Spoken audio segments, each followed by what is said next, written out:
예, 오늘 우리가 지난 시간에 13장 공부했었습니다. 그래서 13장 내용이 무엇인가 잠깐 좀 리뷰를 해야 또 오늘 14장과 어떻게 연결되어지는가 이렇게 볼 수 있으니까 13장 내용이 뭐였죠? 남유다의 선지자를 통해서 예, 그 회개의 그 길을 열라고 그랬는데 그것에 여로보암은 계속적인 악을 행하고 돌아서지 아니하였고 그 다음에 늙은 선지자의 그 거짓으로 인해서 죽음에 이르는 남유다 선지자와 늙은 선지자는 오히려 회개하고 하나님을 향해서 가는 길로 가게 됩니다. 그렇죠. 여로보암의 그 죄 때문에 베델의 금송아지 섬기는 그 우상 숭배 때문에 남유다의 선지자를 보내고 또 그 일로 인해서 있게 되어졌던 여러 사건들에 대한 내용이 13장의 내용이었습니다. 어떻게 보면 여로보암의 죄, 여전히 그렇게 하나님의 말씀에도 선지자를 보내주신 그 하나님의 말씀에도 그 여로보암이 그 죄에서 벗어나지 않았다. 이런 이야기가 13장의 내용이었죠. 14장 오늘 본문 읽으시면서 좀 인상 깊게 남았던 말씀 무엇입니까?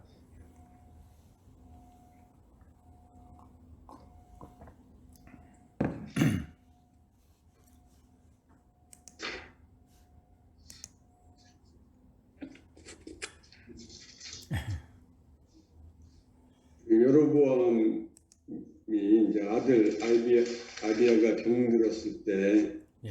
아내를 이제 또 선지자한테 보내잖아요. 예.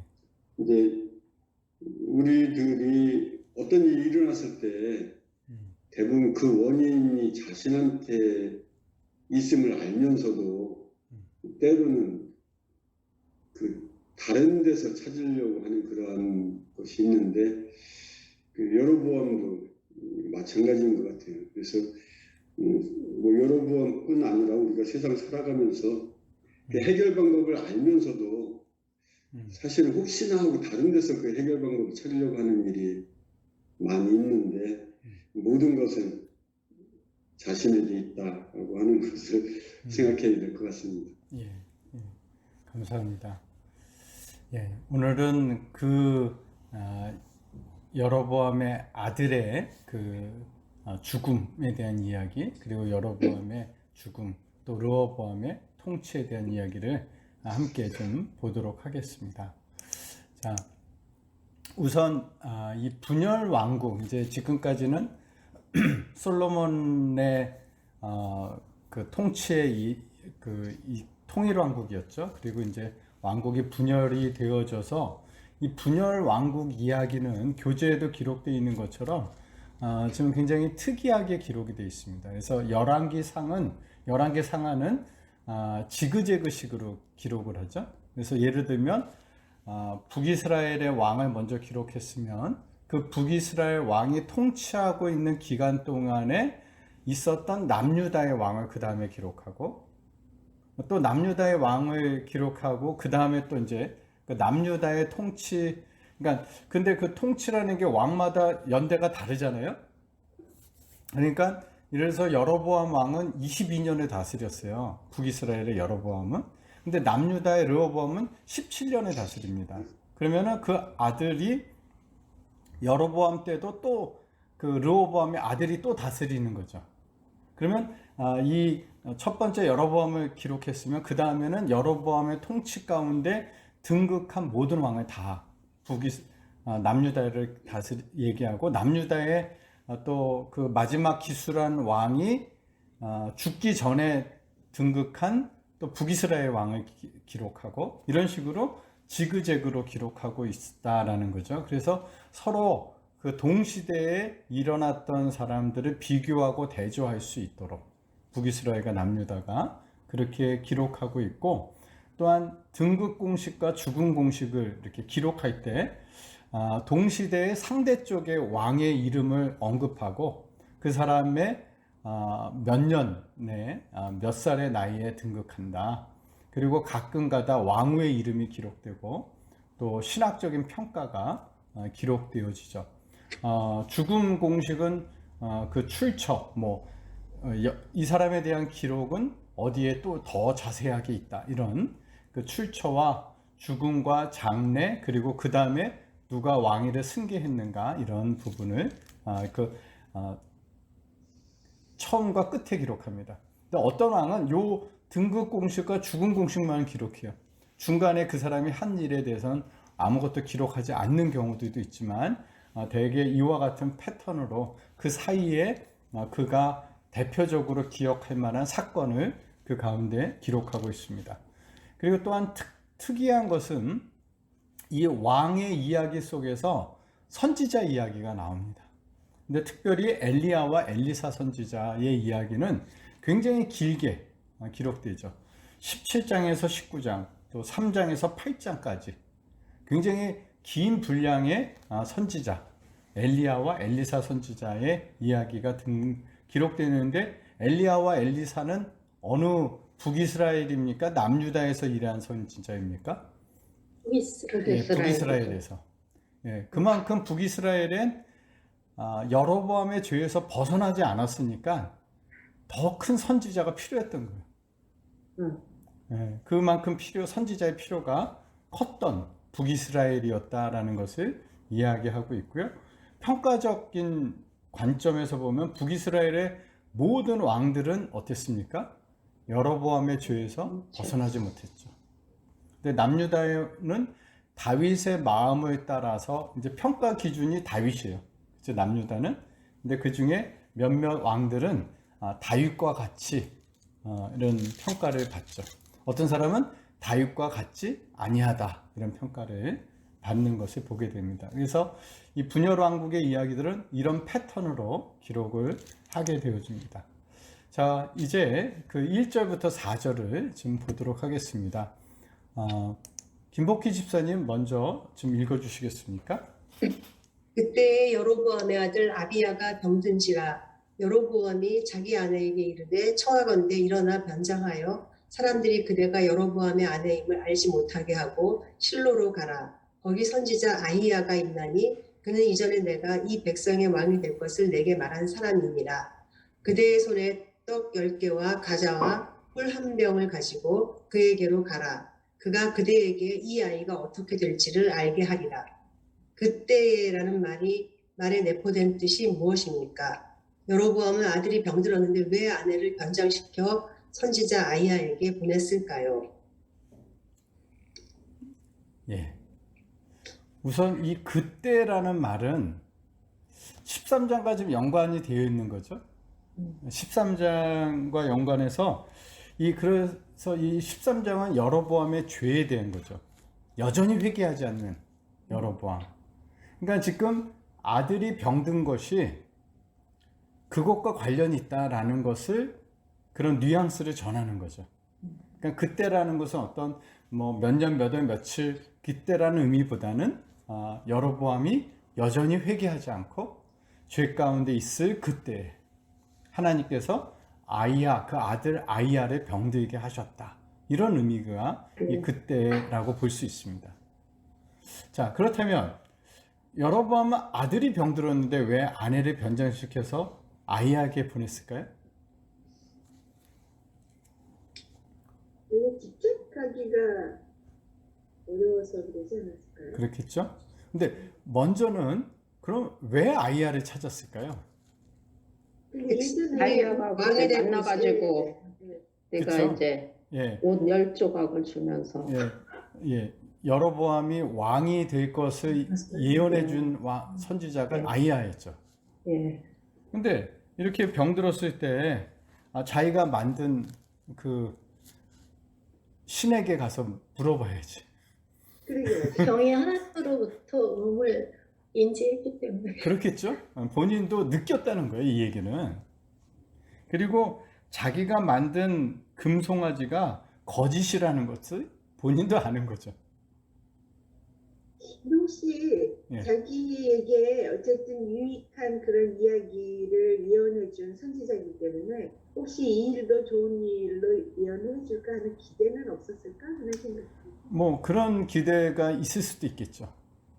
그리고 그렇지만 하여간 이 선지자는 했던 말이 그대로 이루어졌으니까 아이야 선지자는 참 선지자라고 생각하는 거예요. 듭니다. 근데 자기가 그 신당을 만들고 그 금송아지 우상도 만들고 거기에 많은 제사장들도 임명했잖아요. 근데 그 사람들은 안 믿는 거죠. 가짜라는 걸 가짜라는 걸 본인도 아는 거예요. 그러니까 정말 위기의 순간에는 누구를 찾는 거냐면 하나님의 사람을 찾아가는 거예요. 아이야를 찾아가는 거예요. 근데 아이야에게 찾아가는 게 껄끄러웠을 거 아니에요. 그렇죠. 자기가 찾아가는 게 껄끄러우니까 아내를 시키는데 그 아내도 변장을 시켜서 보낸다는 거죠. 그러니까 이 사람들이 아는 거죠. 뭐가 그래도 이것은 자기가 그렇게 백성들을 우상 숭배하도록 다 만들어 놓고도 그것이 가짜라는 거를 어떻게 보면 알고 있는 그런 게 아닌가. 그런데 이 자식의 고통 앞에서는 자기도 어쩔 수 없는 거예요. 이 부모가 제일 약한 게 자식 아닙니까? 그러니까 이 자식의 고통 앞에서 이 부모는 어쩔 수 없이 자신을 돌아보면서 그 하나님을 인정하지 않을 수 없도록 하나님께서 그렇게 만드셨죠. 그랬다면 여로보암이 어떻게 써야 되는 겁니까? 그 자리에서 회개했어야 되는데. 그렇죠. 그래야 되는데 이걸 변장시켜서 가서 물어보라고 얘기하는 이런 것들 보면 참 좀 안타깝다 이런 생각을 합니다. 그러니까 여로보암은 그래도 신뢰할 만한 사람은 아이야다. 그런 생각에 아이야에게 보냈습니다. 예, 이 4절에서 6절 한번 박선영 집사님 한번 읽어주시겠습니까? 여로보암의 아내가 그대로 하여 일어나 실로로 가서 아이야의 집에 이르니 아이야는 나이가 많아 눈이 어두워 보지 못하더라.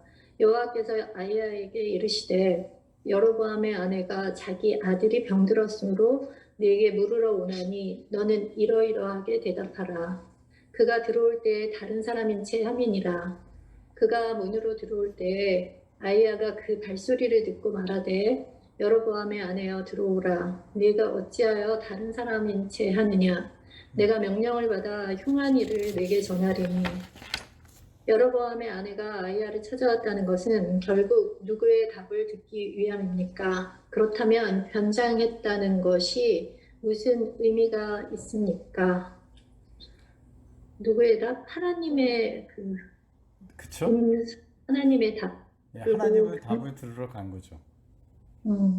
변장했다는 것은 무슨 예, 변장을 염치가 자기의 신분을 알리지 않으려고 그런 거죠. 근데 네. 하나님은 아이야의 죽을지 살지도 아신다면 변장했다는 거 모를까요? 아시죠? 그것도 아시겠죠. 그러니까 사실은 하나는 생각하고 둘은 못 생각하는 거죠. 그러니까 하나님의 답을 듣기를 원했고 하나님만이 이 문제에 대해서 진정한 답을 주실 수 있는 분이라는 것은 거기까지는 생각을 했어요. 그런데 이 변장을 하고 간다는 게 우스운 거잖아요. 그런 하나님이시라면 하나님이 그런 변장에 속아 넘어간다면 사실 그런 하나님의 말에 신빙성이 있을까요? 그렇잖아요. 그러니까 그 변장을 했는데 이 사람이 알아볼까 못 알아볼까 이런 마음은 없었겠죠? 그거는 아니겠죠. 왜냐하면 이 앞에 보면 2차적이야, 그죠? 이 가져간 예물이 어느 정도예요? 그냥 평범한 별로 거. 많지 않죠. 예, 떡 10개, 과자, 꿀 1병 그랬어요. 그러니까 이거는 굉장히 만약에 왕이나 왕후가 찾아간다 그러면 이 정도 가져가면 되겠어요? 물론 이런 거를 뭐 아이야가 기대했다거나 이런 건 아니겠지만, 그러니까 이런 걸 가져간다는 건 마치 자기가 그냥 평범한, 그 사람 정말 평범한 사람처럼 그렇게 한 거고, 어떻게 보면 자기의 신분이 들통나는 것은 싫고, 그렇지만 하나님으로부터 그 뜻은 알기는 원했고, 그러니까 참 앞뒤가 안 맞는, 어떻게 보면 예, 자기 좋을 대로만 이렇게 생각하는 것인지도 모르는 거죠. 우리의 생각이 이 정도밖에 안 될 때가 많아요. 하나님 앞에서. 하나님 앞에서 숨기고 싶은 건 숨기고 또 알고 싶은 건 알고 이러는 이런 부분들이 아이야의 어떤 면, 아니, 여로보암의 어떤 면을 보시고 이 사람에게 그런 축복을 내리셨을까요? 왕이 될 것이다. 네. 근데 건축 예? 그쵸. 이렇게 예, 예. 집가도 있을 때는 잘했죠, 충실하게. 예. 그러니까 그러니까 건축을 그 할 때는 굉장히 충실하게 하고 그 고통받는 백성들의 편에 서는 모습을 보면서 어떻게 보면 그를 세웠던 게 아니었을까 이런 생각을 지금 하게 됩니다. 그런 리더십, 뭐 지도자적 자질은 있었는데 그런 걸 보신 게 아니었을까 이런 생각은 좀 들어요. 아마 그 선하신 뜻에 의해서 이것이 단련됐다라면 더 이런 부분까지도 성숙함을 가질 수 있었을 텐데 점점 그렇지 않은 삶을 살다 보니 이렇게까지 네, 이렇게까지 점점 바뀌어 망가지는 거죠. 예. 김재희 집사님 7절에서 9절 한번 좀 읽어주실래요? 가서 여로보암에게 말하라. 이스라엘의 하나님 여호와의 말씀이 내가 너를 백성 중에서 들어 내 백성 이스라엘의 주권자가 되게 하고 나라를 다윗의 집에서 찢어내어 내게 주었거늘 너는 내 종 다윗이 내 명령을 지켜 전심으로 나를 따르며 나 보기에 정직한 일만 행하였음과 같지 아니하고 내 이전 사람들보다 더 악을 행하고 가서 너를 위해 다른 신을 만들어 우상을 부어 만들어 나를 노엽게 하고 나를 내 등 뒤에 버렸도다. 하나님이 여로보암에게 기대하셨던 것은 무엇입니까? 여로보암은 누구를 위하여 우상을 만들었습니까? 하나님이 느끼신 배반감을 어떻게 표현했습니까? 예. 여로보암에 기대하셨던 거, 원래 기대하셨던 건 뭐였습니까? 내 율례와 뭐 계명을 지키고 그쵸? 예. 그러니까 이스라엘의 주권자가 되게 해서 다윗에게 주셨던 명령을 따르는 정직한 일만 행하는 이런 것들을 원하셨던 거죠. 근데 여러분이 우상을 만들었고 그래서 그 길에서 벗어났는데 이 우상은 누구를 위해 만든 거죠? 사실 예. 자기 정권을 유지하기 위해서. 그렇죠. 여기 자기 자신을 위해 쓴 거예요. 사실은 예, 여기 보시면 너를 위하여 다른 신을 만들며 그랬죠. 그러니까 모든 우상은 사실은 우상을 만드는 것은 우상에 빠지는 것은 이유는 자기 자신을 위한 겁니다. 사실은 우상에 빠지는 경우도 결국은 내가 그 우상을 통해서 뭔가 덕을 얻고자 하는 이런 것 때문에 우상에 빠지는 거거든요. 그래서 이 너를 위하여 다른 신을 만들었다 그랬습니다. 그런 하나님은 여로보암을 주권자로 세워서 이런 계획을 가지고 계셨는데 그는 하나님을 버리고 자기를 위해서 우상을 만드는 걸 보면서 하나님이 느끼신 배신감을 어떻게 표현했습니까? 등 뒤에 네, 등 뒤에 버렸다는 거예요. 등 뒤에 버렸다. 이 표현은 굉장히 뭐랄까 그냥 뒤도 돌아보지 않고 이제 아무 효용 가치가 없는 것처럼 하나님을 버렸다라는 거죠. 그렇게 버렸다가 위기의 상황이 되니까 어떻게 해요? 아이고 예, 생각이 나고 이러는 것을 지금 보게 됩니다. 예, 우리 박성규 집사님 10절에서 12절 한번 좀 읽으십시오. 그러므로 내가 여로보암의 집에 재앙을 내려 여로보암에게 속한 사내는 이스라엘 가운데 매인자나 노인자나 다 끊어버리되 거름더미를 쓸어버림 같이 여로보암의 집을 말갛게 쓸어버릴지라. 여로보암에게 속한 자가 성읍에서 죽은즉 개가 먹고 들에서 죽은즉 공중의 새가 먹으리니 이는 여호와께서 말씀하셨음이니라 하셨나니 너는 일어나 내 집으로 가라. 내 발이 성읍으로 들어갈 때에 그 아이가 죽을지라. 여로보암의 집에 내릴 재앙을 어떻게 표현했습니까?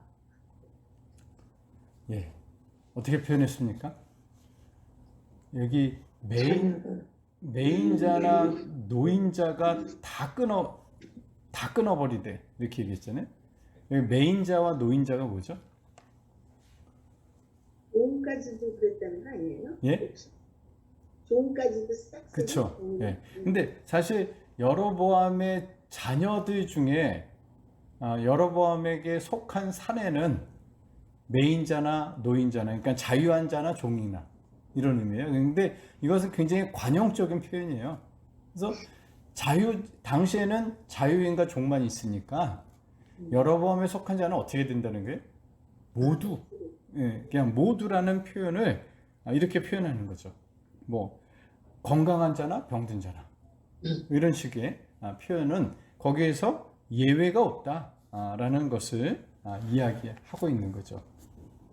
예외 없이 다라는 의미를 갖고, 또 여기 보시면 거름더미를 쓸어버린 같이, 우리가 예를 들어서 이런 그 거름더미, 이건 뭐냐면 뭐 배설물을 얘기하는 거잖아요. 예.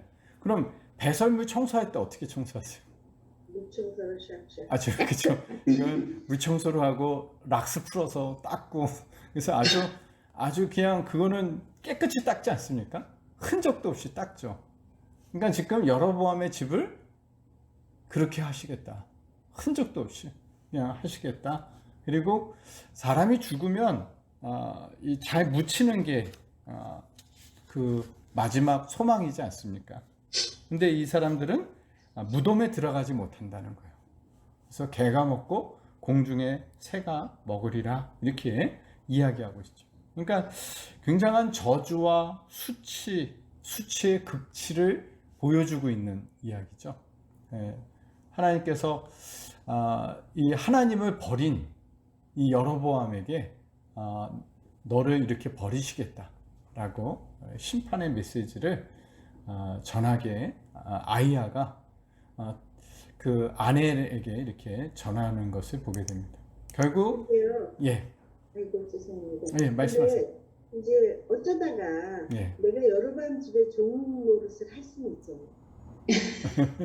그러니까 여기에서 여로보암의 종을 죽인다라기보다는 여로보암의 가문에 있는 그 남자, 그 자손들을 의미하는 게, 그러니까 여로보암에게 속한 사내라는 말이 그 집안의 종이나 뭐 이런 의미보다는 이 여로보암의 핏줄을 얘기하는데, 그게 거기 예외가 없다, 이런 의미로 보시면 좋을 것 같아요. 자, 근데 그 얘기는 사실 김재희 집사님 그 얘기는 그 아이야가 아니라 아비야, 그 아들이 아비야죠. 예. 아비야라는 말은, 아비라는 말은 우리말 그대로 아비예요. 아버지라는 뜻이고요. 야는 야훼, 하나님이라는 뜻이에요. 그러니까 아비야라는 이름은 나의 아버지는 하나님이시다, 이런 뜻이에요. 나의 아버지는 하나님. 굉장히 신앙적인 이름이죠. 그 아비야에 대한 이름은.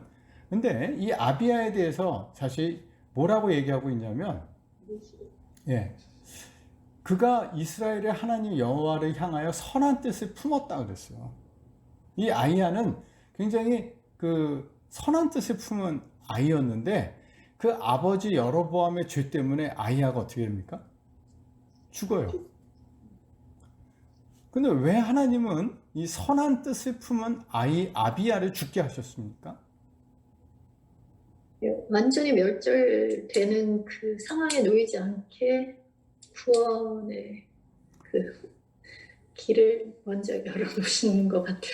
예, 어떻게 보면 아비야가 죽은 것 때문에는 슬픈 일이지만 사실 지금 말씀하신 것처럼 아비야만이 유일하게 그 가문에서 하나님의 뜻을 품었다. 그리고 그것을 실천했다. 그랬는데 그런 면에서 보면 끔찍한 사육과 그 수치를 당하기 전에 이스라엘의 애도 속에서 장사된 사람이 아비야죠. 어떻게 보면 그런 지금 험한 꼴 안 보고 그렇게 된 사람이 아비야였던 것 같아요. 근데 이 아비야가 하나님을 향하여 선한 뜻을 품었다는 게 뭐냐? 이게 그 요세푸스의 히브리 그 역사를 기록한 거에 의하면 이 북이스라엘 사람들이 남유다에 가서 예배를 제사를 드리려고 예루살렘 성전을 가는데 이 여로보암이 못 가도록 이 길마다 바리케이트를 치고 군사들로 지키게 했다는 거예요. 근데 이거를 아비야가 그것을 그 장애물을 치워버리고 자기도 남유다의 예루살렘 성전에 가서 예배를 드렸다라고 얘기를 합니다.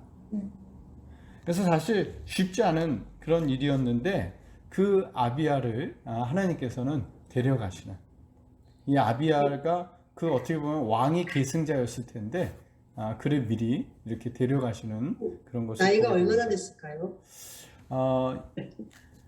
그거는 모르겠습니다.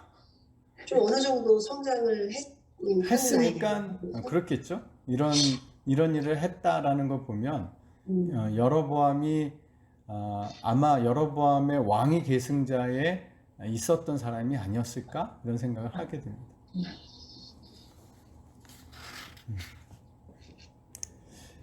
예, 김경숙 집사님 14절에서 16절 한번 좀 읽어주십시오. 여호와께서 이스라엘을 위해 한 왕을 일으키신즉 그가 그날에 여로보암의 집을 끊어버리리라. 언제냐 하니 곧 이제라. 여호와께서 이스라엘을 쳐서 물에서 흔들리는 갈대같이 되게 하시고 이스라엘을 그의 조상들에게 주신 이 좋은 땅에서 뽑아 그들을 강 너머로 흩으시리니 그들이 아세라상을 만들어 여호와를 진노하게 하였음이니라. 여호와께서 여로보암의 죄로 말미암아 이스라엘을 버리시리니 이는 그도 범죄하고 이스라엘도 범죄하게 하였음이라 하니라. 하나님께서는 여로보암의 집을 어떻게 버리시겠다고 했습니까? 예, 어떻게 버리신다고 그랬죠?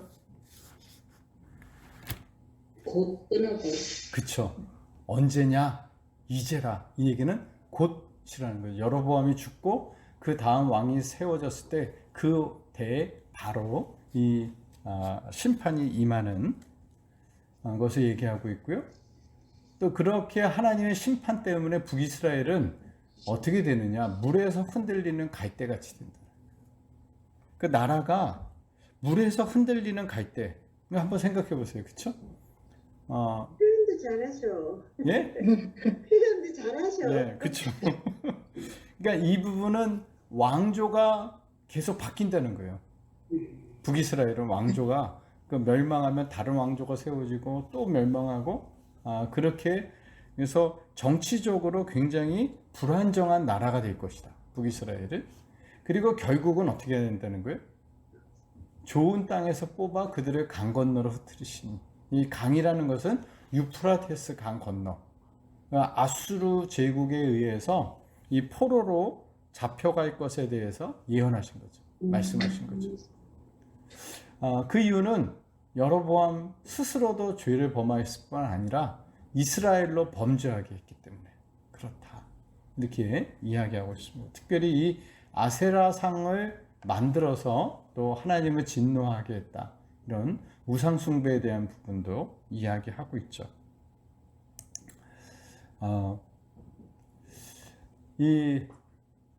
그래서 여로보암의 아내가 이제 다시 디르사, 이 디르사가 이제 당시에는 그 수도가 세겜에서 디르사로 옮겨진 후인데 이 디르사로 돌아갈 때 그 아이가 죽었다. 결국은 이 아비야는 그 하나님의 말씀대로 죽게 되어지는 것을 이야기하고 있습니다.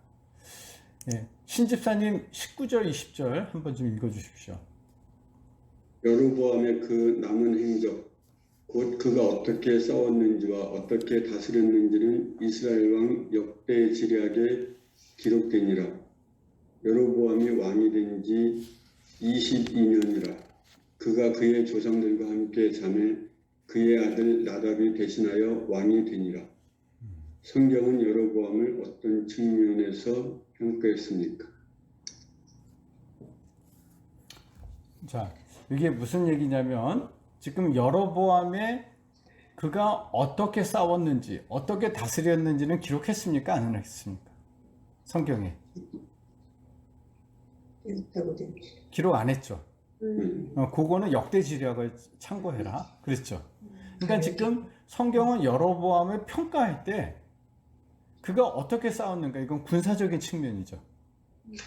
그리고 그가 어떻게 다스렸는가, 그가 통치적인 측면이죠. 정치적인 측면. 근데 이것은 평가하고 있지 않아요.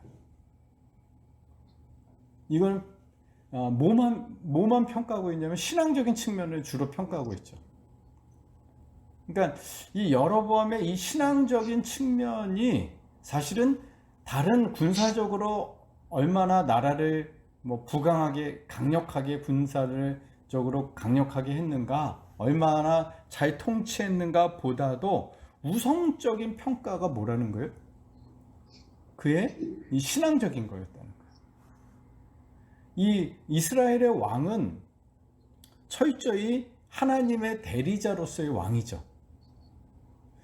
이스라엘의 왕은 하나님이신데 하나님을 대리해서 그 나라를 통치하는 건데, 그 통치자로서 가장 중요한 것은 뭐냐면, 그러면 하나님의 대리자니까 하나님을 섬기는 거, 하나님 앞에서 어떤 존재인가가 사실은 제일 중요한 거예요. 하나님을 우리도 그렇게 평가하시나요? 저는 그러시리라고 생각합니다. 왜냐하면 우리에게 사명을 주셔서, 예를 들면 한 가정에 혹은 한 직장에 어떤 면에서 그곳에 세우신다라고 생각할 때 가장 중요한 것은 그 신앙적인, 하나님 앞에서 내가 받은 사명과 그 자리 앞에서 내가 어떤 자세로 하는가, 이게 사실 제일 중요한 부분이 아닌가 생각이 들어요. 그렇게 그것이 잘 돼야 사실 나머지도 어떻게 되겠어요? 바르게 되지 않을까 이런 생각이 듭니다. 근데 어떤 왕도 있었냐면요, 여로보암 2세가 있었어요. 이 북이스라엘의 왕의 여로보암 2세 때 북이스라엘 가장 강력했습니다. 가장 그 막강한 힘을 가졌을 때가 이스라엘이 여로보암 2세 때예요. 그리고 통치 기간도 가장 길었을 겁니다. 그런데 하나님 앞에서 범죄했죠. 그래서 그의 평가가 이 신앙적인 평가에서 그게 이제 성경에서는 가장 중요한 거죠. 그래서 이 성경은 이 왕들에 대한 평가를 그의 여러 가지 행동 이런 거 중요하지만 가장 중요한 것을 하나님과의 관계에서 찾고 있는다, 이런 것을 지금 볼 수 있을 것 같아요.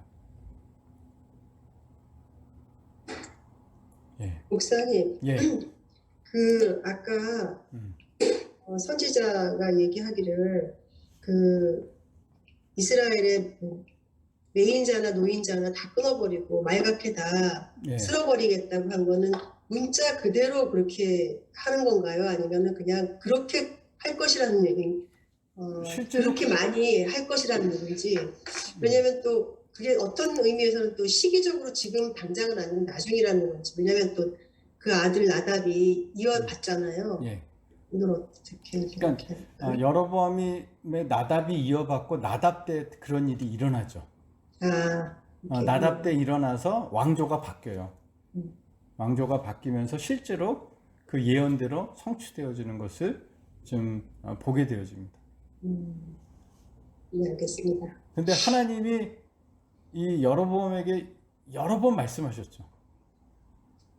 여러 번 기회를 주셨고 선지자도 보내고 아들을 고통스럽게도 하고 뭐 이런 여러 번의 그 기회를 줬는데도 불구하고 결국은 하나님을 버렸을 때 하나님께서 그를 심판하시는 이런 모습을 지금 보게 되는 것 같습니다. 근데 이제 일상적으로 예, 어떻게 싸웠는지 어떻게 통치했는지를 평가할 때 그게 어떤 모든 세상적인 방법을 통해서 하나님이라는 의식이 없이 이 일을 행했다면 이거는 하나님 앞에 굉장히 가치가 없는 일일 수 있겠으나 그 성공을 이뤘다 해도 그러나 그 마음속에 또 그러지 않은 마음을 가지고 싸웠다 그러면 그것도 신앙적인 관점에서 평가해 볼 때 이거를 이런 그 업적은 안 본다가 아니라 그런 업적을 네 마음대로 인간의 의지대로 한 것에 대해서 하나님 앞에 가치가 없지만 실제로 하나님의 뜻을 기억하면서 이런 행위를 자기가 했더라면 그러니까 하나님이 녹아있는 사람에게는 그런 것이 나오겠죠. 근데 이분은 그러지 않은 상태이기 때문에 어떤 나라를 통치한다는 개념에서도 본인이 나라를 위한 나라를 통치는 했을지 모르지만 그게 하나님에게는 기록이 되어 있지 않는 기록할 만한 가치가 없는 이런 걸로 그 생각이 드는 거죠. 예, 예. 아니 카톡에 잠깐만 끊고 카톡에 그 다른 집사님들이 유튜브 소리 안 난다고 자꾸 올라오고 있어요. 아, 그래요? 예. 어떻게 된 거지?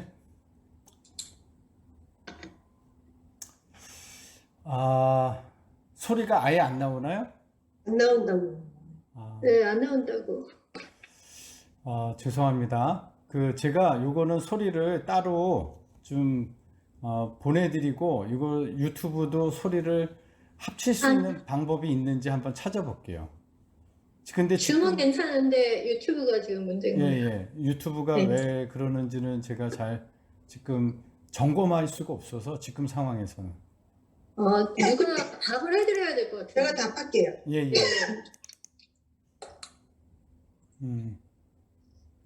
예, 죄송합니다.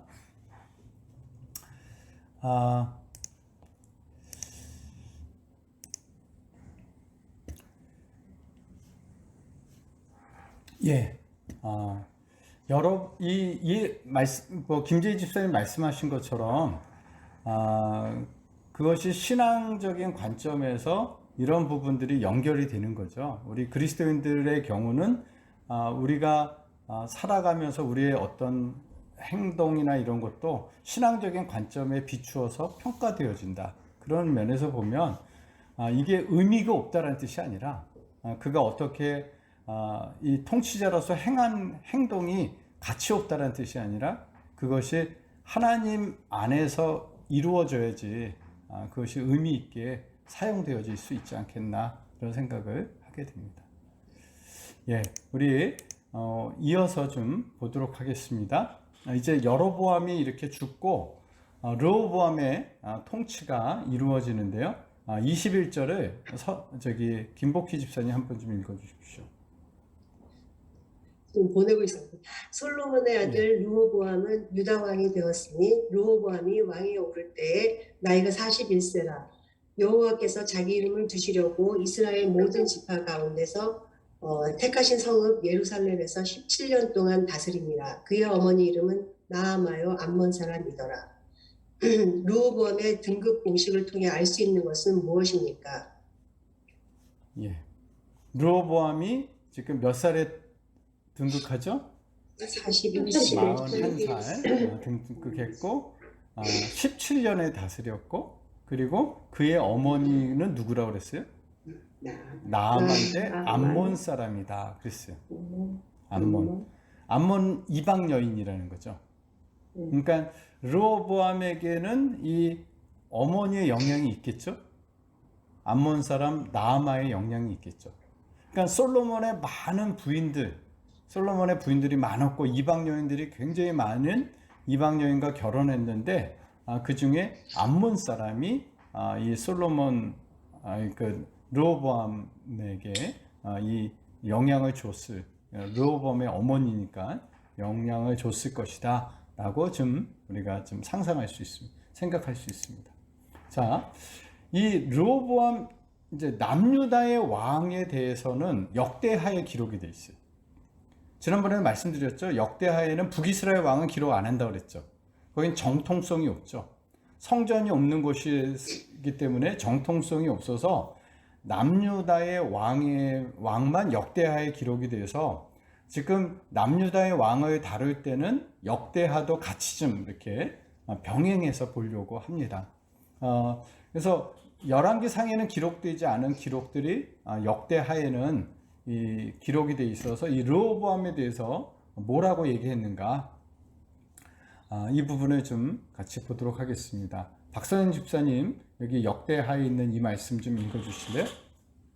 르호보암이 예루살렘에 살면서 유다 땅에 방비하는 성읍들을 건축하였으니 르호보암이 그 방비하는 성읍들을 더욱 견고하게 하고 지휘관들을 그 가운데에 두고 양식과 기름과 포도주를 저축하고 모든 성읍에 방패와 창을 두어 매우 강하게 하니라. 유다와 베냐민이 르호보암에게 속하였더라. 그러므로 3년 동안 유다 나라를 도와 솔로몬의 아들 르호보암을 강성하게 하였으니 이는 무리가 3년 동안을 다윗과 솔로몬의 길로 행하였음이더라. 순식간에 10지파를 잃고 상대적으로 작은 나라의 왕이 된 르호보암이 처음에 힘쓴 것은 무엇입니까? 그러니까 방어하는 데에. 네. 그래서 성읍을 건축했어요. 네, 그렇죠.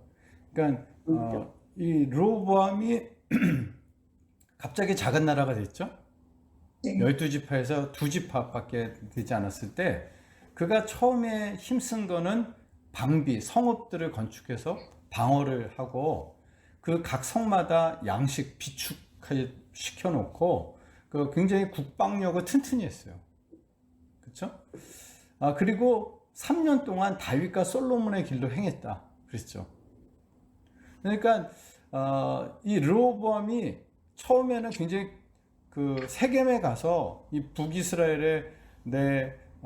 북이스라엘의 그들을 좀 다 통치를 이렇게 하려는 그런 마음에 뭐라 그랬죠? 그 아버지의 허리보다 내 새끼손가락이 아버지의 허리보다 굵다고 그랬나? 뭐 이런 식으로 얘기하면서 네. 굉장히 강력한 통치를 하려고 했다가 쫓겨왔죠. 쫓겨오고 나서는 굉장히 정신을 차리고 3년 동안 굉장히 국방을 튼튼히 하고 다윗의 길로 행했다. 이렇게 이야기하고 있습니다. 자, 이 역대하의 또 다른 말씀인데요. 이 부분을 김재희 집사님 한번 읽어주십시오. 역대하 르호보암은 아내 18명과 첩 60명을 거스려 아들 28, 아니 이렇게 어린 나이에 28명과 딸 60명을 낳았으나 나중에 얘기겠죠? 낳았으나 압살롬의 딸 마아가를 모든 처첩보다 더 사랑하여 르호보암은 마아가의 아들 아비야를 후계자로 세웠으니 이는 그의 형제들 가운데 지도자로 삼아 왕으로 세우고자 함이었더라. 르호보암이 지혜롭게 행하여 그의 모든 아들을 유다와 베냐민의 온 땅 모든 견고한 성읍에 흩어 살게 하고 양식을 후히 주고 아내를 많이 구하여 주었더라. 르호보암이 왕이 계승과 관련하여 잘한 것은 무엇입니까? 딱 후계자를 세우고 다른 아들들은 흩어서 각자를 이렇게 좀 다스리고 이렇게 한 거는 잘한 거예요. 예, 그렇죠. 이런 부분은 잘한 거죠. 근데 르호보암이 41살에 왕위에 올랐어요. 그러면은 결혼은 보통 그 당시에 결혼은 10대 후반에 한단 말이에요. 그러면은 제가 생각하기에 이렇게 많은 아내들을 가진 것은 왕이 된 다음에 가진 것도 있겠지만 솔로몬이 주변 민족들과 막 결혼할 때 어떤 것도 했겠습니까? 자기 아들과라도 결혼을 시켰겠죠. 솔로몬이 나이 많았을 때는 자기 아들과도 결혼을 시키고 그런 것을 볼 때 아마 이렇게 아내가 많았을 가능성은 좀 있죠. 아버지를 닮아서 그렇게 자기가 왕이 된 다음에 많은 사람을 아내로 삼은 것도 있겠지만 41살에 왕이 올랐었기 때문에 왕위에 오르기 전에 이미 많은 자녀를 결혼을 했을 가능성도 있다 생각이 듭니다. 근데 그 아들이 아비야예요. 여기도 똑같아요. 여로보암의 아들도 아비야죠. 근데 르호보암의 아들도 아비야예요. 그러니까 이 아비야라는 이름이 흔했던 것 같아요. 그래서 열왕기 상에는 아비야라고 얘기 안 하고 아비얌이라고 기록을 좀 하고 있습니다. 그래서 이 아비야를 후계자로 삼았어요. 그러니까 일찌감치 자기가 후계자를 정하고 그 후계 계도상에 있을 수 있는 그런 다툼 이런 것들을 사전에 방지해서 지방으로 다 쫓아버리고 다른 사람들은 다른 자녀들은 그리고 대신 그 땅에서 잘 먹고 잘 살도록 해줬다. 이게 르호보암이 일종의 좀 처음에 국방을 튼튼히 한 거나 이런 후계 계도를 잘한 거나 이런 것들은 르호보암이 잘한 부분이죠. 근데 문제는 뭐겠어요?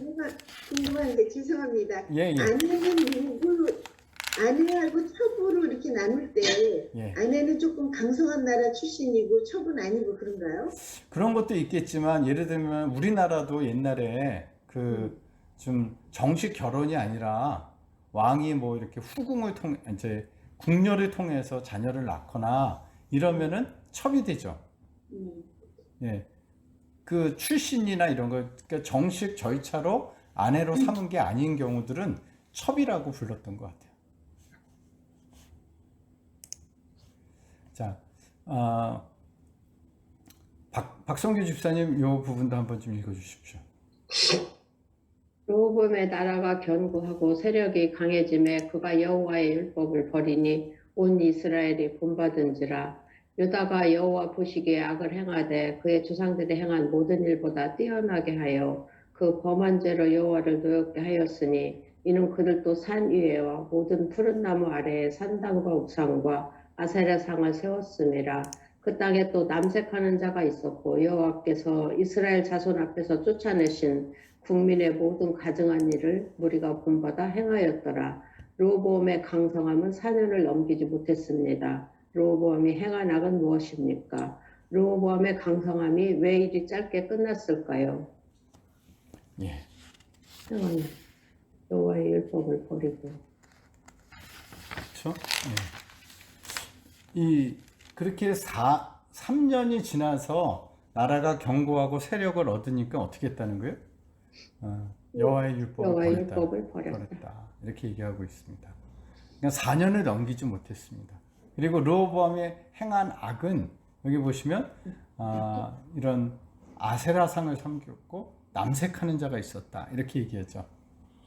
이 남색하는 자는 우리는 이제 이거를 생각하면 동성애 이런 생각이 이렇게 나는데 이 남색하는 자라는 말의 원래의 의미는 받쳐진 자란 뜻이에요.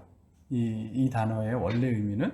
그래서 이 산당에서 받쳐진 사람들이 있었습니다. 이들은 남자들이든 여자들이든 상관없이 이 바알과 아세라 신전에 머물면서 제사 드리러 온 사람들과 성적인 관계를 맺었어요. 그러니까 그게 남자든 여자든 그 상관없이 그게 일종의 신전 행사였어요. 왜 그러냐면 이 바알 신화에 보면 풍요의 신이 바알이죠. 이 그 풍요의 신 바알이 죽음의 신 모토에 의해서 패해서 죽어요. 이스라엘을 보면 지도상으로 보시면 이 겨울이 되면 바람이 지중해에서 이게 내륙으로 부릅니다. 그래서 이 10월, 11월이 되면서부터 바람의 방향이 북쪽에서 남쪽으로 불면서 그 바다 쪽에 바람이 불어와서 이 우기가 시작돼요. 겨울이 되면 비가 옵니다. 그래서 원래 이 바알은 천둥과 번개의 신이에요. 그래서 천둥과 번개의 신이 임하여서 이 땅에다가 비를 줘요. 비를. 겨울이 되면. 그래서 풍요하게 만드는 신이 바알 신이었습니다. 근데 여름이 되어지면 한 5월 정도가 되어지면 바람의 방향이 바뀌어요. 그래서 남쪽에서 북쪽으로 붑니다. 근데 그 바람의 방향이 바뀌면 그 남쪽이 아라비아 사막이기 때문에 사막에서 불어오는 바람이 불어오는 거예요. 그러면 이 땅이 어떻게 되겠습니까? 완전히 말라서 죽어요. 그래서 이게 이 사막 쪽에 있는 모토라는 신이 모트라는 신이 이 죽음의 신이라고 생각했던 거예요. 그래서 이 죽음의 신 모트가 바알을 죽였다라고 생각합니다. 그래서 온 세상은 가뭄과 궁핍에 빠지게 되어지는데 바알을 사랑하고 아끼던 누이 신이 아낫이라는 신인데 이 아낫이라는 여신입니다. 그러니까 이 여신이 이 모트랑 싸워서 이기게 되자 다시 바알이 살아났고 이 아낫이 바알과 성관계를 맺으면서 다시 그 땅이 풍요를 되찾았다라는 것이 이 당시에 여기에 있는 이 지역에 있었던 바알 신화였어요. 그래서 그 바알과 아낫이 성관계를 맺은 그러면서 그 땅에 자녀가 낳고 풍요로워진 것을 상징해서 이 바알 신을 숭배하는 이 산에서는 이처럼 그 종교 행사가 그런 성적인 관계를 맺는 인간의 욕망과 아주 맞아떨어지는 거죠. 풍요와 어떤 쾌락과 이것을 다 주는 신이 이 바알과 아세라 또 이 신이었던 거예요. 그래서 지금 하나님이 이런 것을 가장 가증히 여기는 것 중에 하나가 인간의 그 욕망에 가장 부합되는 종교를 만들어 버린 거죠. 그래서 하나님이 이것이 남유다에도 이런 일이 일어나는 걸 보면서 굉장히 하나님이 가증히 여기셨고 그리고 무리가 이것을 본받는 것을 보면서 하나님이 그것을 굉장히 안타깝게 생각하시고 그래서 르호보암의 경성함이 왜 이렇게 짧게 끝났을까요? 어머니의 영향 아닐까요? 네, 그 어머니의 영향일 수도 있죠. 네. 그러니까 크게 보면 그 어머니의 영향이 굉장히 컸을 것 같아요. 암몬 여인, 이방신을 섬겼던 이 암몬 여인의 영향이 컸을 것이고, 그리고 또 한 가지는 교만함. 이 나라가 견고해지니까 어떻게 하는 거예요? 이제 뭐 괜찮네 이러면서 이 교만함이 강성해진 것이, 나라가 강성해진 것이 자신의 지혜와 능력으로 된 것이라고 착각하는 거죠. 물론 그 사람 르호보암이 노력했겠지만 그것이 전부인 것처럼 생각하는 이런 것들이 잘못이 아니었나 이런 생각을 하게 됩니다. 자, 네, 김경숙 집사님 이 부분 한번 좀 읽어주시겠습니까? 르호보암 왕 제5년에 애굽의 왕 시삭이 올라와서 예루살렘을 치고 여호와의 성전의 보물과 왕궁의 보물을 모두 빼앗고 또 솔로몬이 만든 금 방패를 다 빼앗은지라. 르호보암 왕이 그 대신 요수로 방패를 만들어 왕궁 문을 지키는 시위대 대장의 손에 맡김에 왕이 여호와의 성전에 들어갈 때마다 시위하는 자가 그 방패를 들고 갔다가 시위소로 도로 가져갔더라. 그들이 여호와께 범죄하였으므로 르호보암 왕 제5년 5년에 애굽 왕 시삭이 예루살렘으로 치러 올라오니. 애굽의 왕 시삭은 왜 예루살렘을 쳤을까요? 역대하는 어떤 말을 첨가했습니까? 예. 이 애굽의 왕 시삭이 예루살렘을 쳤다 그랬죠? 쳐서 그 금방패를 다 빼앗아 갔다 그랬죠? 애굽의 왕 시삭. 자, 솔로몬 때는 애굽의 왕이 솔로몬과 어떻게 했습니까? 결혼시키려고 했죠. 그 결혼시켰죠. 공주를 줘서. 애굽의 공주를 보내서 결혼시키고 그랬죠. 그러니까 굉장히 이 그 관계를 화친을 맺고 좋은 관계를 가졌고 그랬는데 르호보암이 왕위에 오르고 또 그가 5년 되었을 때 좀 교만해지니까 하나님께서 이 시삭 애굽 왕 시삭을 통해서 예루살렘을 치도록 만드셨다는 거예요. 근데 여기에는 아마 이 애굽 왕 시삭의 입장에서는 어떤 면이 있었겠나 생각해 보면 지금 솔로몬과 자기 공주를 결혼시켰는데 왕은 누가 된 거예요? 암몬 여인의 딸. 암몬의 딸이 된 거예요. 그러면은 지금 이 유다는 어느 쪽에 기울겠습니까? 암몬 쪽으로 기울겠죠. 애굽 쪽이 아니라. 그러니까 어떻게 보면 이것은 빌미를 제공해 준 거죠. 애굽에게는. 애굽이 공격할 수 있는, 칠 수 있는 그 명분을 제공해 준 것이 되는 거죠. 그러니까 솔로몬 때는 주변 나라의 많은 공주랑 결혼한 것이 주변 나라들과 화평하게 하고 그들로부터 뭐 또 받고 이러면서 그냥 잘 살 수 있는 방법이라고 생각했지만 그것이 도리어 그 아들 때에 대해서는 뭐가 되는 겁니까? 역으로 공격 그렇죠. 당하는 역으로 공격당할 명분을 제공해 준 거예요. 그 다른 주변 나라들이 다 그런 마음이 있었겠죠. 자기 딸을 통해서 그 왕위를 계승하게 되면 이 나라는 우리랑 친해지고 이렇게 생각했는데 지금 이 애굽 왕이 친 거죠. 근데 이것은 애굽의 왕은 그런 마음으로 쳤을지 모르지만 그 이면에는 하나님이 간섭하신 거라고 보는 거죠. 이 르호보암이 교만해지고 이렇게 되어지 우상 숭배하고 이렇게 할 때 하나님께서 시삭을 통해서 쳐서 그 금방패들을 다 뺏어갔다는 거예요. 참 노획물을 노리고 이 시삭이 와서 치고 이러는 것들을 보면서 하나님을 떠나면 그 인간의 수고가 참 소용이 없구나. 그 이전에 방어를 잘하기 위해서 성들을 다 건축하고 방패를 하고 그렇게 했지만 소용이 없었던 거죠. 그런 부분을 지난 3년의 수고가 한순간에 무너지게 만든 이런 것들을 여기 이 말씀을 통해서 보게 되어집니다. 근데 역대하에서는 열왕기상과 역대하의 기록이 똑같은데 역대하에서는 이 말이 포함됐죠. 뭐예요? 여호와께 범죄하였으므로 하나님이 그렇게 하셨다. 이 부분을 이제 역대하는 그 제사장 쪽에서 쓴 거니까 이런 부분들을 좀 첨가해서 기록을 한 거라고 생각합니다. 자, 역대하에 있는 말씀인데요. 이 부분을 신집사님 한번 좀 읽어주십시오.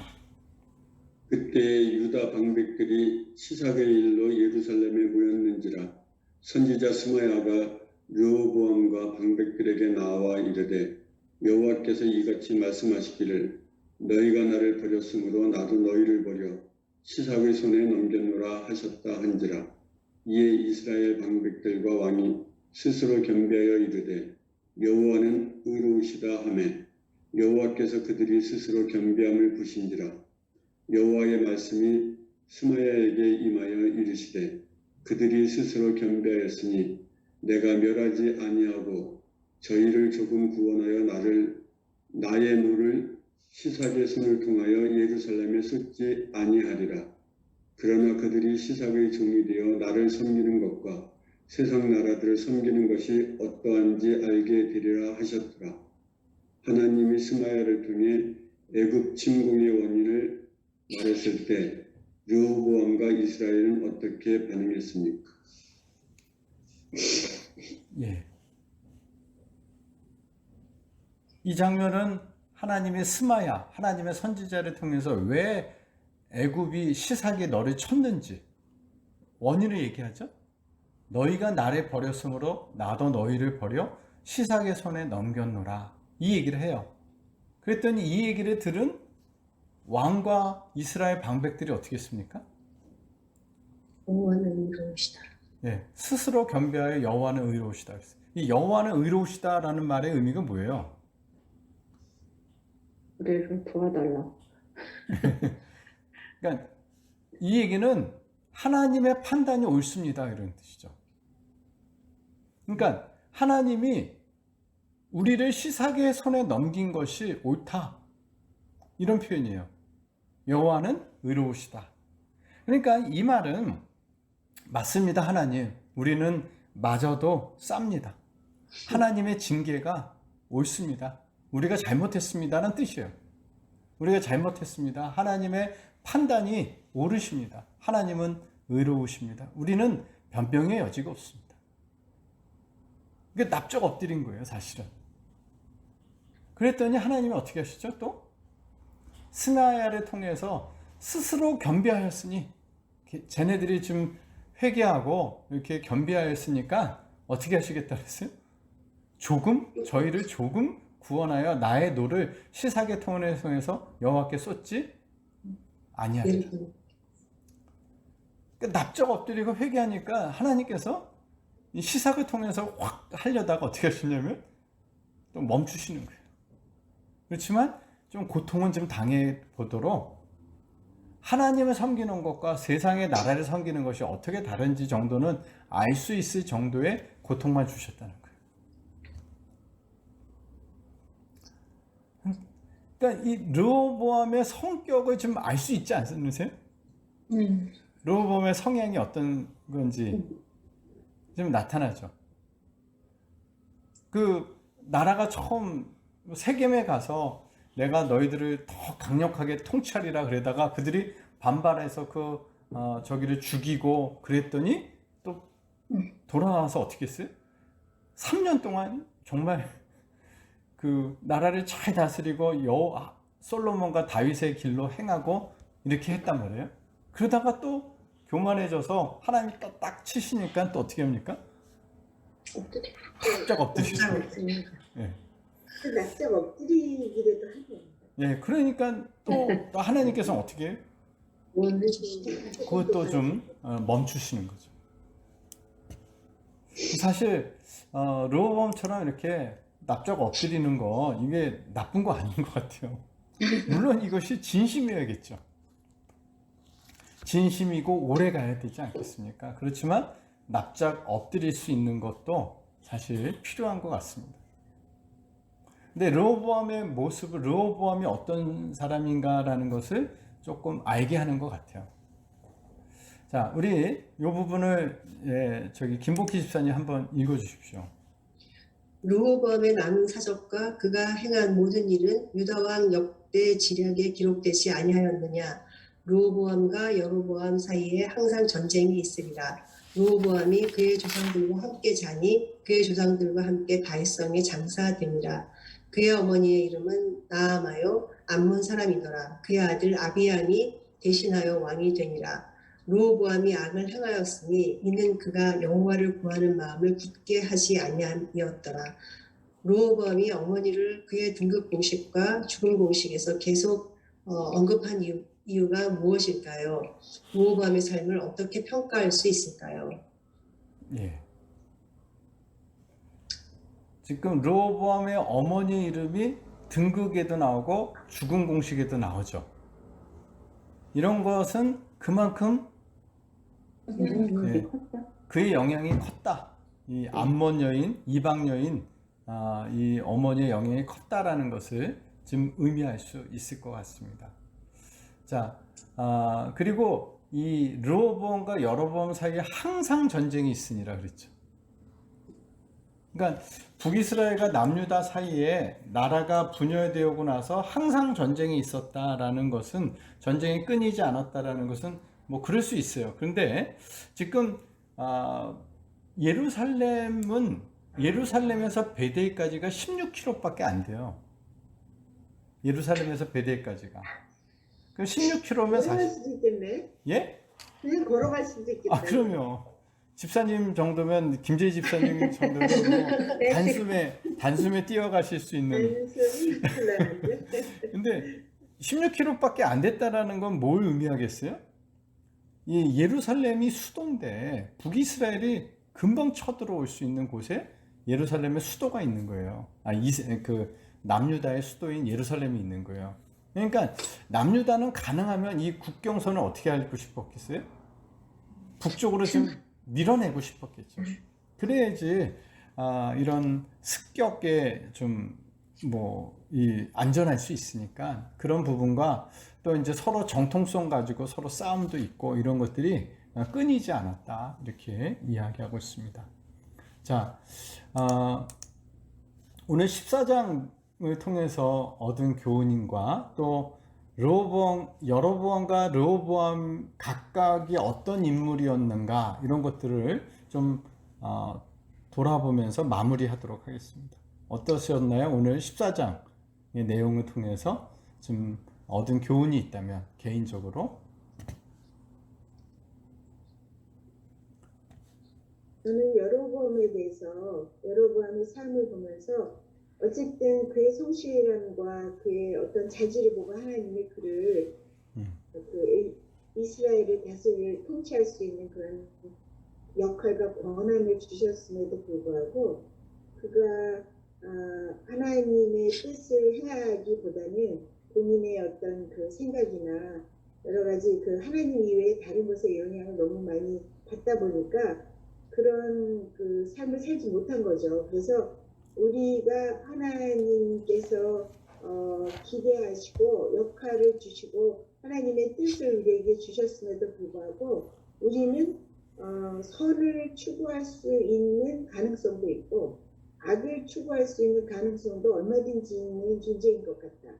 그러니까 그 당시에 나에게 무엇인가를 맡겨주신 것이 그것도 중요하지만 그것을 우리가 하나님 안에서 수행하려고 하는 어떤 그 몸부림 이것이 하나님은 굉장히 귀하게 보시는구나라는 생각이 들어서 이거는 우리가 이제까지 내가 어떻게 살아왔다 우리 가문이 어떤데 이게 아니라 정말 그 어떤 자각이 있으면서 그것을 늘 경성하며 사는 그런 겸비함이 우리에게 정말 필요하다 그런 생각이 듭니다. 예, 네, 감사합니다. 잘 또 그런 부분들을 말씀해 주신 것 같습니다.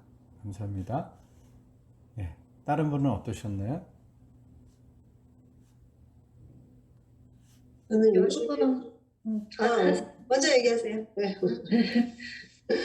먼저 하세요. 네, 저는 줄곧 생각했던 것들이 있는데 참 그 리더가 너무 중요하다 이런 생각을 하게 되면서 여기도 보면은 이제 여로보암의 어떤 그 율법을 이제 버리고 또 그러면서 이제 여러 우상들을 섬기고 할 때 온 이스라엘이 그것을 본받아 이렇게 했다 이렇게 하면서 순식간에 돌아서는 걸 보잖아요. 그래서 참 내가 좀 아둔하고 지혜가 부족하더라도 정말 좀 그런 탁월한 지도자가 어느 곳곳에 그 세워져서 좀 저의 부족함도 채워지면서 더 올바른 길로 갈 수 있는 그런 것들을 위해서 좀 더 기도해야 되겠다 이런 생각이 들었습니다. 예, 감사합니다. 지도자의 중요성 이런 것도 말씀해 주셨습니다. 예, 박상현 집사님 말씀해 주세요. 여로보암은 회개의 기회가 손이 마비됐을 때와 아들이 아플 때 이렇게 주어졌음에도 불구하고 그 어떤 자기의 편의 위주로 그 절기도 바꾸고 제사장도 평민으로 세우고 어떤 그런 모습들을 통해서 자기 편의 위주로 가는 그 삶에 너무 젖어들어서 돌아서지를 못하는 게 안타깝고 그다음에 르호보암은 굉장히 기회에 따라서 그 신앙의 그 색깔이 왔다 갔다 하는 그런 부분에서 권력을 가지고 그 다음에 신앙의 어떤 이렇게 그 일정한 그런 그 꾸준한 그런 믿음을 가지고 가기가 얼마나 힘든지 그거를 보게 됐습니다.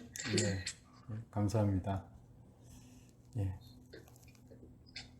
다른 분 하실 말씀 있으실까요? 저도 예. 그 여로보암이나 르호보암이나 자기가 어떤 그 나라를 부강하게 한 것으로 그렇게 교만해지는데 위험에 처했을 때는 하나님을 찾잖아요. 소위 말하면 찾는다기보다 저는 이용했다? 자기의 그런 어려움 이용한 것 같다 그런 생각이 들어요. 그리고 나중에도 보면 르호보암이 여호와는 의로우시다 얘기해놓고는 거기 밑에 보면 르호보암이 또 악을 행했잖아요. 여호와를 구하는 마음을 굳게 하지 아니했다 하니까 위험한 환경에서만 하나님을 찾는 그 우리들의 어떤 그 연약한 믿음과도 비슷하지 않나는 생각도 좀 해봤습니다. 예, 고맙습니다. 사실 여로보암도 르호보암도 하나님을 찾긴 찾았죠. 예. 근데 여로보암은 변장을 했고, 그렇죠? 그러니까 드러내지 않고 그렇지만 르호보암은 대놓고 회개했죠, 사실은. 예, 그래서 그런 면에서도 보면 둘 다 잘못된 지도자인 것은 맞지만 또 그런 행동의 패턴을 통해서 이런 사람이 어떤 사람이었구나 이런 것들은 좀 보게끔 하는 것 같습니다. 예, 오늘 좀 제가 기도하고 마무리하도록 하겠습니다. 하나님, 오늘 북이스라엘과 남유다가 분열되어져 그 첫 왕이었던 여로보암과 르호보암의 통치 이야기를 보았습니다. 하나님, 그들이 어려움이 있을 때 하나님을 찾을 수 있었고 또 찾았고, 그러나 그것이 오래가지 못한 것을 보면서 우리가 어려울 때만이 아니라 늘 평안할 때 주님을 찾고 주님 앞에 겸손하게 무릎 꿇고 또 주님을 바라보는 훈련을 더 잘 열심히 할 수 있도록 인도해 주시옵기를 원합니다. 주님, 평안할 때 주님을 더욱 찬양하고 우리에게 은혜와 평강을 주시는 그 주님을 바르게 믿는 저희들이 되도록 인도하여 주시옵소서. 주님, 우리 사회 곳곳에, 이 나라 곳곳에 참으로 바른 지도자들이 세워져서 이 나라가 선한 영향 받을 수 있도록 도와주시옵고, 그 가운데 그리스도인들이 바른 역할을 할 수 있도록 인도하여 주시옵소서. 예수님의 이름으로 기도합니다. 아멘. 아멘. 감사합니다. 네, 감사합니다. 감사합니다.